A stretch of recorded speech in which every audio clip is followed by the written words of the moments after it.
like a thing. I just want to I want you to explain to people that that's real. Yeah. Like what you are talking about is the real want to find an actual cliff. Yeah, I was looking through Mulholland first, and I was like, well, none of these cliffs are steep enough. So then I remembered a cliff that I took to Big Sur, a road. Like it is very narrow, it gets very foggy at night. And I remember thinking, I won't make it back from that cliff. And that wasn't the first time that I had those extreme suicidal thoughts. It happened the first time when I was 21. I had to be put on medication. They told me that I was clinically depressed, but at that point in time, nobody was talking about mental health. And even when I was in my 40s, nobody was really talking about mental health the way that we're talking about it now, and specifically not in our community, not in the Black community at all. And so with everything that was happening in my life, I felt like I had the perfect life, and I was so miserable, and I thought I was inherently broken, that I could not be fixed. There was no doctor, there was no drug, there was nothing. And every day, it was such a struggle for me.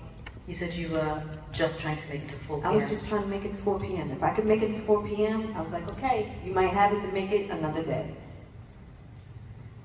But then it was just getting too bad. And so, as morbid as it might sound, once I had my plan,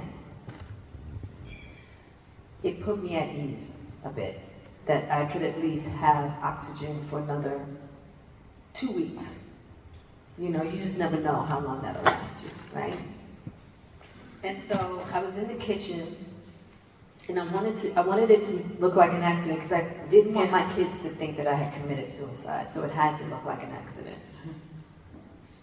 And then I was in the kitchen one day, and Jada runs in and he says, "Ma, you gotta come out here and listen to Moises and Mateo tell the story about their dad and what he did in Peru."